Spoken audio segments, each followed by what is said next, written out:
鲜拿这样子吃，很香哦。印象中很香很好吃，但略油的这一味油葱酥是客家料理不可缺的美味来源。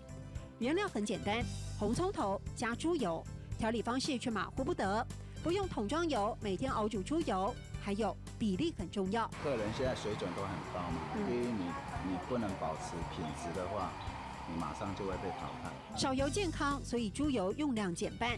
红葱头来自雪甲，等级高，新鲜看得见。我们还是忠于就是说，我们自己看得到的东西才是最安心。宁愿多费一点工啦，对，求心安。机器搅拌会让红葱头粘锅底，关键工序还是得靠人力。客人要多少做多少，500-600斤的产量控制，不冰冻，不投机取巧，只求安心。还是要诉求就是天然这样子，那客人吃了也会安心。那我们自己做起来的话，也会觉得比较心安一点。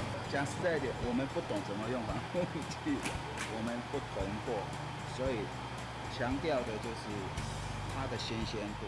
靠双手找回的古早味，擦亮16年的招牌。林想达用单纯的拼劲，做出乡亲死忠支持的道地客家味。这个几乎每个家庭里面都会必备的调味料，对不对？每一家的厨房都要有。那要不会贵吗？这会贵吗？我们会贵便宜。贵便宜，六堆说贵便宜，北部说懂便宜，对不对？很便宜哦，不然这个开销也大了，对不对？每天都要用到。对。不起眼的油葱酥，浓浓的庶民魅力，舌尖一小口，征服味蕾，带进客家美食的世界。也不会贵吗？懂便宜。也不会贵吗？懂便宜。